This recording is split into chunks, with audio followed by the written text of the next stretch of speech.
ഒരിക്കലും ചെറിയാൻ ഫിലിപ്പിനെ പോലുള്ള ഒരാളെ നമ്മൾ വേറെ നെഗറ്റീവ് ആയിട്ടുള്ള ഒരു ആംഗിളിൽ നിന്നുകൊണ്ട് അതിനെ നോക്കേണ്ടതില്ല.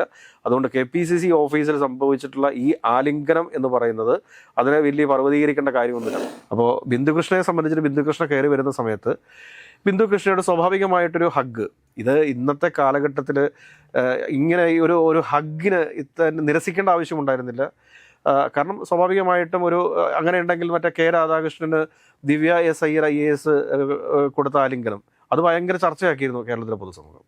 അതുപോലെയൊക്കെ തന്നെ ഇതിനെ കണ്ടാൽ മതി.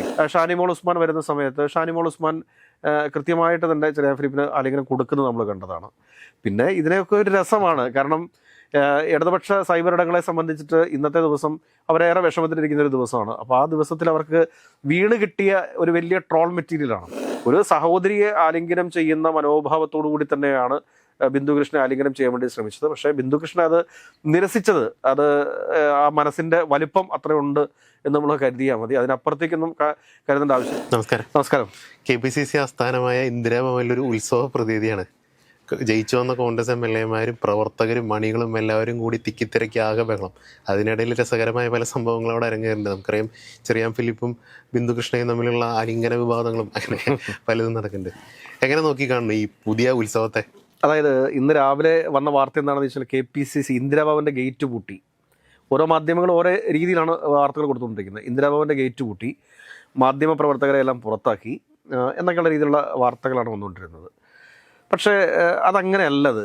എന്താണ് എന്ന് ചോദിച്ചു കഴിഞ്ഞാൽ, ഇന്ന് മത്സരിച്ച് വിജയിച്ച 63ഓളം MLA-മാരുടെ യോഗം, അതായത് നിയമസഭാ കക്ഷി യോഗം ഇന്ന് ചേരുന്ന ദിവസമായിരുന്നു.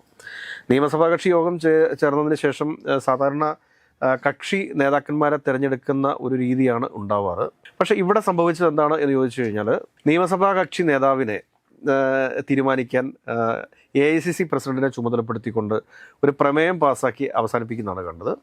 പിന്നീട് സംഭവിച്ചത് എന്താണെന്ന് ചോദിച്ചു കഴിഞ്ഞാൽ, എല്ലാ MLA-മാരെയും തനിച്ച് കാണാൻ വേണ്ടിയിട്ട് AICC നിരീക്ഷകർ തീരുമാനിക്കുന്നു. അതായത് ഹൈക്കമാൻഡിൻ്റെ പ്രതിനിധികൾ എല്ലാവരെയും തനിച്ച് കാണും.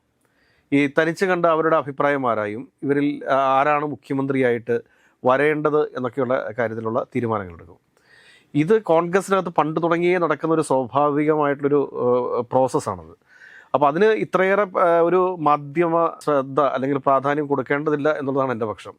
അതായത് എനിക്ക് തോന്നുന്നു, ഇപ്പോൾ പുതിയതായിട്ട് വന്നിട്ടുള്ള ഈ റിപ്പോർട്ടർമാരെയൊക്കെ സംബന്ധിച്ചിട്ട് അവർക്ക് ഈ നേരത്തെ ഇന്ദിരാഭവനിൽ നടന്നിരുന്ന കാര്യങ്ങൾ എന്താണെന്നും അറിയാൻ സാധ്യതയില്ല. 10 വർഷം മുന്നാണ് 10 വർഷം മുമ്പ് 15 വർഷം മുമ്പാണ് നടന്നിട്ടുള്ളത്.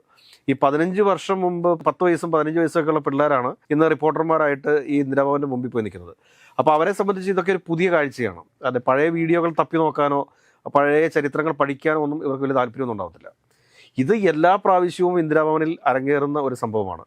ഇനിയിപ്പോൾ നമ്മൾ ഈ വരുന്ന ഒരു 5 വർഷത്തേക്ക് തിരുവനന്തപുരത്ത് കാണാൻ പോകുന്ന കാഴ്ച എന്താ വെച്ചാൽ, വെള്ളയിട്ട ആളുകളൊക്കെ എല്ലാ ഹോട്ടലുകളുടെയും റിസപ്ഷനിലുണ്ടാവും. അവിടെ വന്ന് രാവിലെ തുടങ്ങിയിരിക്കും, ഓരോ ഡീലുകൾ സംസാരിക്കും. പിന്നെ സെക്രട്ടേറിയറ്റിന് മുമ്പിൽ കക്ഷത്തിലൊരു ഡയറിയൊക്കെ വെച്ചിട്ട് ഇങ്ങനെ ഉണ്ടാവും അവിടെ. അവരെ സംബന്ധിച്ചിട്ട് അവരുടെ ഉപജീവന മാർഗം തിരിച്ചു കിട്ടിയിരിക്കുന്ന സന്തോഷത്തിലാണ് ഇങ്ങനെയുള്ള ആളുകളുള്ളത്. അപ്പോൾ ഇന്ന് ഇപ്പോൾ രാവിലെ എന്താണെന്ന് ചോദിച്ചു കഴിഞ്ഞാൽ, MLA-മാരൊക്കെ വരുന്ന സമയത്ത് ഈ പ്രവർത്തകർ പിടിച്ചു കയറും. കോൺഗ്രസ് പ്രവർത്തകരെ സംബന്ധിച്ചിട്ട് എന്താണെന്ന് ചോദിച്ചു കഴിഞ്ഞാൽ, പുതിയതായിട്ട് തിരഞ്ഞെടുക്കപ്പെട്ട് വരുന്ന MLA-മാരുടെ കൂടി നിന്ന് സെൽഫി എടുക്കാനും ഒക്കെ ഇടിയായിരിക്കും. അപ്പോൾ ആ സമയത്ത് ഉള്ള വലിയൊരു തിരക്ക് അത് നിയന്ത്രിക്കാൻ വേണ്ടിയിട്ടാണ് രാവിലെ ഇന്ന് KPCC ഓഫീസിൻ്റെ, അതായത് ഇന്ദിരാഭവൻ്റെ ഗേറ്റ് അടച്ചത്. അപ്പോൾ ഇന്ദിരാഭവൻ്റെ ഗേറ്റ് അടച്ചു. ആളുകളൊക്കെ അകത്തേക്ക് കയറി വരുന്ന സമയത്ത് ഈ ചെറിയാൻ ഫിലിപ്പ് എന്ന് പറഞ്ഞു കഴിഞ്ഞാൽ KPCC ആസ്ഥാനത്ത് സ്ഥിരമായിട്ട് ഇരിക്കുന്നൊരു വ്യക്തിയാണ്. ആ വ്യക്തിയെ സംബന്ധിച്ചിട്ട് എനിക്ക് തോന്നുന്നൊരു 30 വർഷമായിട്ട് അറിയാം. 32 വർഷമായിട്ട് എനിക്ക് അദ്ദേഹത്തെ അറിയാവുന്നതാണ്. കാരണം അദ്ദേഹത്തിൻ്റെ ദർശനവേദി എന്ന് പറയുന്ന ഒരു സംഘടന ഉണ്ടായിരുന്നു. ഈ ദർശനവേദിയിലൊക്കെ ഞാൻ പ്രവർത്തിച്ചിട്ടുണ്ട്. അപ്പോൾ അതുകൊണ്ട് തന്നെ അദ്ദേഹത്തും എന്താണെന്നും എങ്ങനെയാണെന്നുള്ളതിനെക്കുറിച്ച് കൃത്യമായൊരു ധാരണയുണ്ട്. അപ്പോൾ ജയിച്ച് വരുന്ന MLA-മാരെ എല്ലാം ആലിംഗനം ചെയ്ത് ഈ പറഞ്ഞ രമേശ് ചെന്നിത്തലയ്ക്ക് വരെ ഉമ്മ കൊടുത്തിട്ടാണ് അദ്ദേഹം അവിടെ സ്വീകരിച്ചത്. അപ്പോൾ ബിന്ദുകൃഷ്ണയെ സംബന്ധിച്ചിട്ട് ബിന്ദുകൃഷ്ണ കയറി വരുന്ന സമയത്ത് ബിന്ദുകൃഷ്ണയുടെ സ്വാഭാവികമായിട്ടൊരു ഹഗ്ഗ്, ഇത് ഇന്നത്തെ കാലഘട്ടത്തിൽ ഇങ്ങനെ ഒരു ഹഗ്ഗിന് നിരസിക്കേണ്ട ആവശ്യമുണ്ടായിരുന്നില്ല. കാരണം സ്വാഭാവികമായിട്ടും അങ്ങനെ ഉണ്ടെങ്കിൽ മറ്റേ K രാധാകൃഷ്ണന് ദിവ്യ S അയ്യർ IAS കൊടുത്ത ആലിംഗനം അത് ഭയങ്കര ചർച്ചയാക്കിയിരുന്നു കേരളത്തിലെ പൊതുസമൂഹം. അതുപോലെയൊക്കെ തന്നെ ഇതിനെ കണ്ടാൽ മതി. കാരണം ആലിംഗനം ഒരു ഗ്രീറ്റിംഗ് ആണ്, അതിൻ്റെ അപ്പുറത്തേക്ക് കാണേണ്ടതില്ല. അതേസമയം ഷാനിമോൾ ഉസ്മാൻ വരുന്ന സമയത്ത് ഷാനിമോൾ ഉസ്മാൻ കൃത്യമായിട്ട് തന്നെ ചെറിയാൻ ഫിലിപ്പിന് ആലിംഗനം കൊടുക്കുന്നത് നമ്മൾ കണ്ടതാണ്. പിന്നെ ഇതിനെയൊക്കെ ഒരു രസമാണ്. കാരണം ഇടതുപക്ഷ സൈബർ ഇടങ്ങളെ സംബന്ധിച്ചിട്ട് ഇന്നത്തെ ദിവസം അവരേറെ വിഷമത്തിലിരിക്കുന്ന ഒരു ദിവസമാണ്. അപ്പോൾ ആ ദിവസത്തിൽ അവർക്ക് വീണ് കിട്ടിയ ഒരു വലിയ ട്രോൾ മെറ്റീരിയലാണത്. അതിനെ അവർ വേണ്ട രീതിയിൽ പ്രയോജനപ്പെടുത്തും. അത് കൂടാതെ തന്നെ ചില കോൺഗ്രസിനകത്ത് ഇനി KPCC ഓഫീസിനകത്ത്, അതായത് ഈ ചെറിയാൻ ഫിലിപ്പ് KPCC ഓഫീസിനകത്ത്, KPCC ഇന്ദിരാഭവനകത്ത് അദ്ദേഹത്തിന് ചെറിയൊരു ഓഫീസ് റൂമും ഒക്കെ കൊടുത്തിട്ടുണ്ട്. ആ ഓഫീസ് റൂമിൽ ഞാൻ പോവുകയും അദ്ദേഹത്തെ ഇൻ്റർവ്യൂ ചെയ്യുകയൊക്കെ ചെയ്തിട്ടുള്ളതാണ്. അപ്പോൾ അതുകൊണ്ടാണ് ഞാൻ പറഞ്ഞത്, എനിക്കത് ആ വ്യക്തിത്വത്തെ ശരിക്കും അറിയാവുന്നതാണ്. KSU കാലഘട്ടം മുതൽ വളർന്നു വരികയും എന്നാൽ ഒരു MLA യോ MP യോ പോലും ആകാൻ സാധിക്കാത്ത ഒരു ഒരു ഒരു ഭാഗ്യമില്ലാത്തൊരു മനുഷ്യനാണ് എന്ന് ഞാൻ പറയത്തുള്ളൂ. കാരണം ഒരുപാട് പോരാട്ടങ്ങൾ KSUവിന് വേണ്ടിയിട്ട് നടത്തിയിട്ടുള്ള ഒരു വ്യക്തിയാണ് ഈ ചെറിയാൻ ഫിലിപ്പ് എന്ന് പറയുന്നത്. യൂത്ത് കോൺഗ്രസിന് വേണ്ടിയിട്ട് ഒരുപാട് പ്രോഗ്രാമുകൾ സംഘടിപ്പിച്ചിട്ടുള്ളതാണ്. ശരിക്കും പറഞ്ഞു കഴിഞ്ഞാൽ ഉമ്മൻചാണ്ടി എന്ന വ്യക്തിയെ മൗൾഡ് ചെയ്തെടുക്കുന്നതിന് വേണ്ടിയിട്ട് ഏറ്റവും കൂടുതൽ കഷ്ടപ്പെട്ടിട്ടുള്ളത്, അത് ഉമ്മൻചാണ്ടിയെ മാത്രമല്ല AK ആൻ്റണിയെയും മൗൾഡ് ചെയ്തെടുക്കാൻ വേണ്ടിയിട്ട് ഒരുപാട് കഷ്ടപ്പെട്ടിട്ടുള്ള ഒരു നേതാവാണ് ചെറിയാൻ ഫിലിപ്പ് എന്ന് പറയുന്നത്.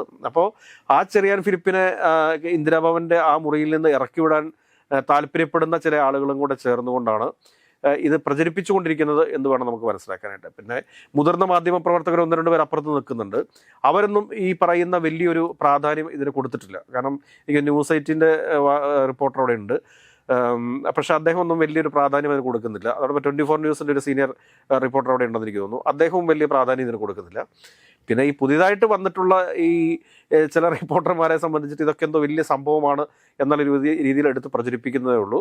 ഒരു സഹോദരിയെ ആലിംഗനം ചെയ്യുന്ന മനോഭാവത്തോടു കൂടി തന്നെയാണ് ബിന്ദുകൃഷ്ണൻ ആലിംഗനം ചെയ്യാൻ വേണ്ടി ശ്രമിച്ചത്. പക്ഷേ ബിന്ദുകൃഷ്ണൻ അത് നിരസിച്ചത്, അത് ആ മനസ്സിൻ്റെ വലിപ്പം അത്രയുണ്ട് എന്ന് നമ്മൾ കരുതിയാൽ മതി. അതിനപ്പുറത്തേക്കൊന്നും കരുതേണ്ട ആവശ്യമില്ല. അതേസമയം വളരെ കൂളായിട്ട് ഷാനിമോൾ ഉസ്മാൻ കടന്നു വരുന്നു, സ്വന്തം സഹോദരന് തരുന്ന ഒരു ആലിംഗനം പോലെ അത് സ്വീകരിക്കുന്നു, കയറിപ്പോന്നു. അതുകൂടാതെ പിന്നീട് വന്ന ഏതൊരു വനിതാ നേതാവുണ്ട്, അവരെയും അദ്ദേഹം ആലിംഗനം ചെയ്യുന്നുണ്ട്. വന്ന എല്ലാ പുതിയ MLA-മാരെയും അത് ഇദ്ദേഹം സ്വീകരിക്കുന്നുണ്ട്. ഒരു കാരണവർ മുറ്റത്തിറങ്ങി നിന്ന് തൻ്റെ കുടുംബത്തിലേക്ക് വരുന്ന ആളുകളെ സ്വീകരിക്കുന്ന പോലെ എല്ലാവരെയും സ്വീകരിച്ചു. ആ സ്വീകരിക്കുന്നതിനിടയിൽ അദ്ദേഹത്തിന് ഇങ്ങനെ ഒരു ട്രോൾ മെറ്റീരിയലായി മാറിയതിൽ നമുക്ക് എല്ലാവർക്കും സങ്കടമുണ്ട്. ഇതിനപ്പുറത്ത് അവിടെ വേറെ ഒന്നും സംഭവിച്ചിട്ടില്ല എന്നുള്ളതാണ് വസ്തുത.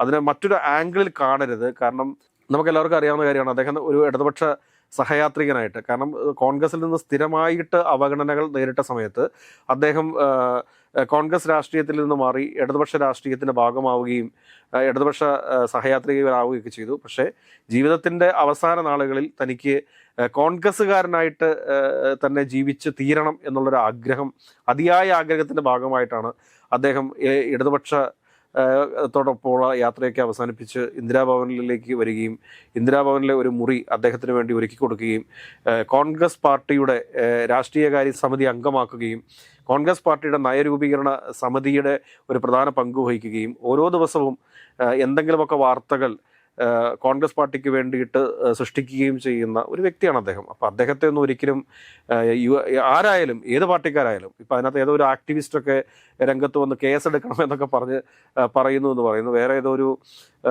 ഒരു കക്ഷി പരാതി കൊടുത്തിട്ടുണ്ടെന്ന് പറയുന്നു. അതിലൊന്നും അർത്ഥവും കഥയുമില്ല. അതൊക്കെ ജസ്റ്റ് പേര് എടുക്കാൻ വേണ്ടി. കാരണം വാർത്താമാധ്യമങ്ങൾ ഇതൊക്കെ വാർത്തയായിട്ട് കൊടുക്കും, കാരണം ഇതൊക്കെ പരാതി കൊടുത്തത്. അതൊക്കെ വെറും ബേസ്ലെസ് ആയിട്ടുള്ള ബാലിശമായിട്ടുള്ള കാര്യങ്ങളാണത്. ഒരിക്കലും ചെറിയാൻ ഫിലിപ്പിനെ പോലുള്ള ഒരാളെ നമ്മൾ വേറെ നെഗറ്റീവ് ആയിട്ടുള്ള ഒരു ആംഗിളിൽ നിന്നുകൊണ്ട് അതിനെ നോക്കേണ്ടതില്ല. അതുകൊണ്ട് KPCC ഓഫീസിൽ സംഭവിച്ചിട്ടുള്ള ഈ ആലിംഗനം എന്ന് പറയുന്നത് അതിനെ വലിയ പർവ്വതീകരിക്കേണ്ട കാര്യമൊന്നുമില്ല. പിന്നെ വ്യക്തിപരാഗം തീർച്ചയായിട്ടും തീർക്കും.